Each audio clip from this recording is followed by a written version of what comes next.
English with Deck. Woohoo! Almost there. 8:30 in the evening, you know. Fair bit of productivity achieved today, you know. One cannot complain.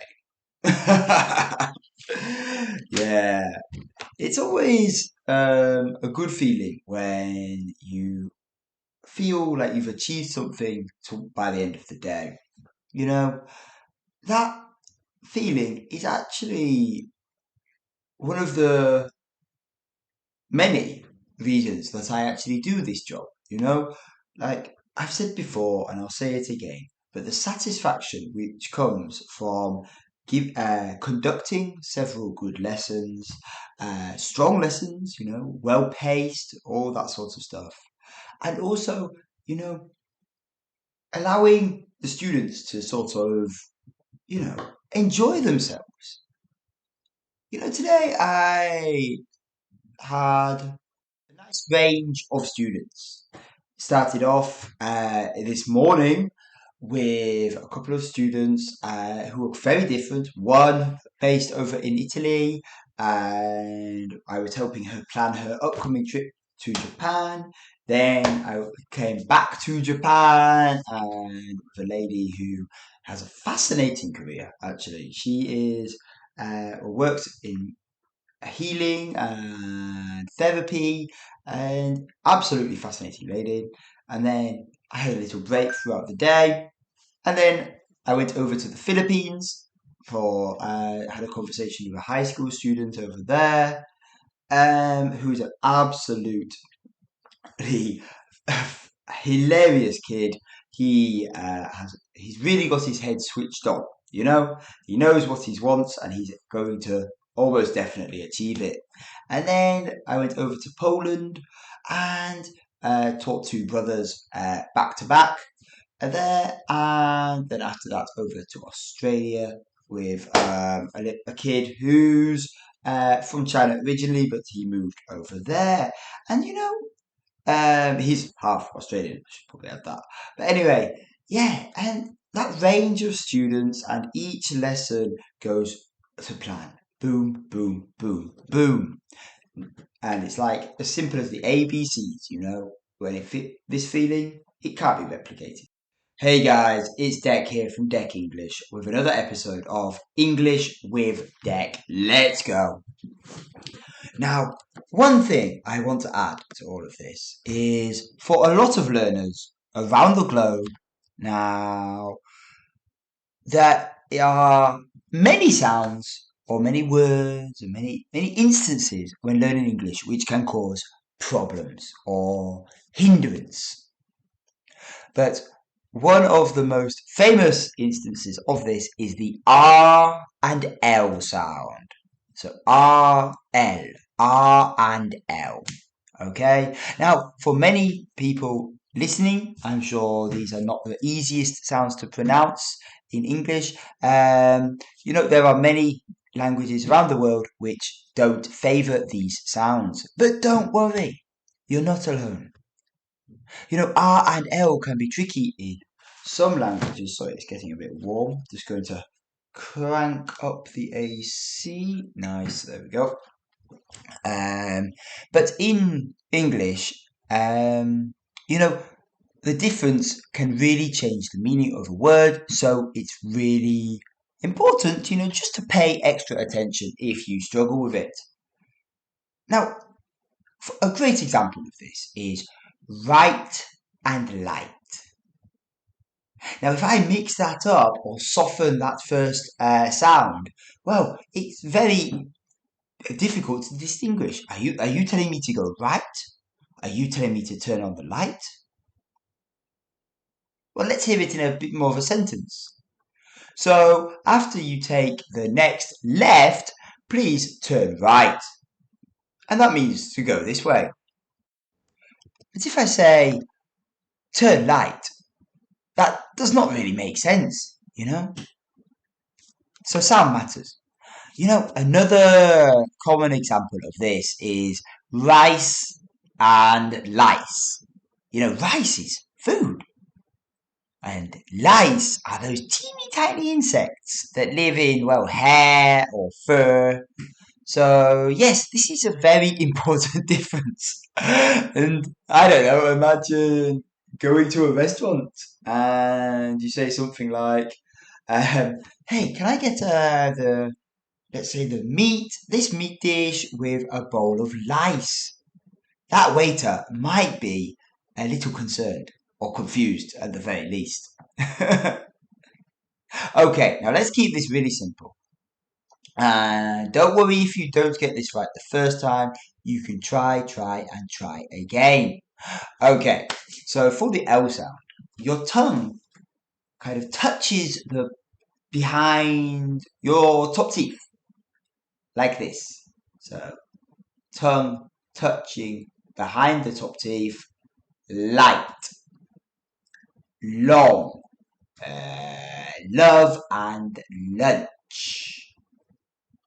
Now, if I don't touch behind my top teeth, I just say, this is really hard to do.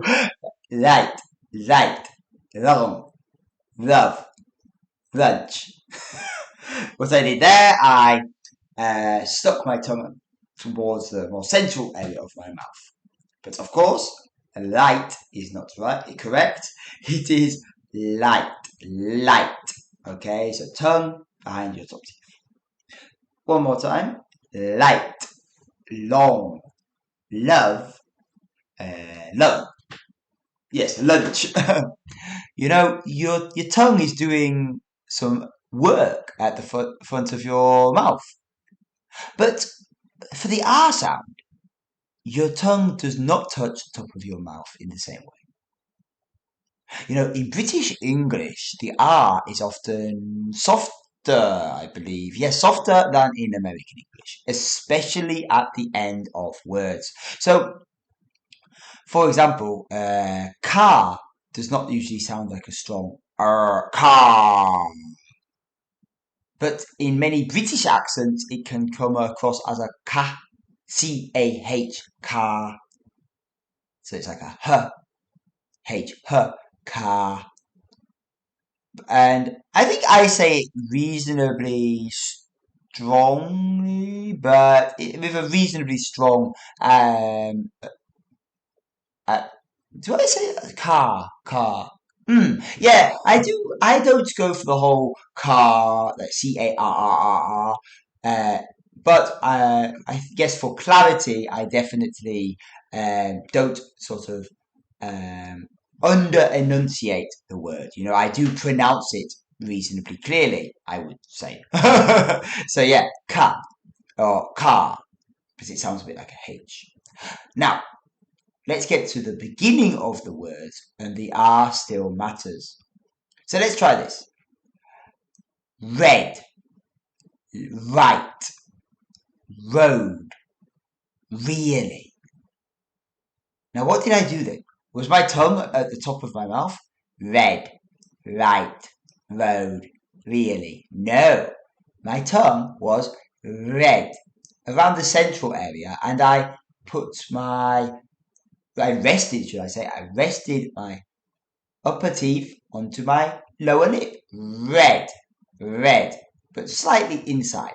Red, right. So you sort of pucker your lips a little bit as you're saying it. Red. As though you're about to go for a kiss, like red. But don't pucker like a kiss. But as you start to pucker your lips for a kiss, that's the sort of shape you make. But don't go full pucker. Never go full pucker. If any of you get that reference, kudos to you. Okay. Red, right, road, really. Okay, now I've got a few sentences here, so let's try and see how we do. Okay. I really like rice. Can you repeat that? I really like rice. Now that sentence has both R and L. really like rice. Okay. Now let's do another one. I wrote down. Okay, let's do this one. Laura likes running. Can you repeat that, please? Laura likes running. Okay, Laura likes running. You have the L at the start of Laura and likes, and then R in running. Laura likes running. Okay, and I've mentioned this in a reasonably recent episode, but this one's a classic. Red lorry, yellow lorry. Just remember, guys, in British English, a lorry is a truck. You know, this sentence is famous because it makes your mouth move between the R and the L again and again. Okay, so red lorry, yellow lorry. Okay, excellent. And just to finalize today's examples, well, you know, another useful pair could be glass and grass. So you could say a glass. A glass is something you drink from. Grass is the green stuff on the ground. So I dropped my glass on the grass. That was a good sentence. Oh, brilliant.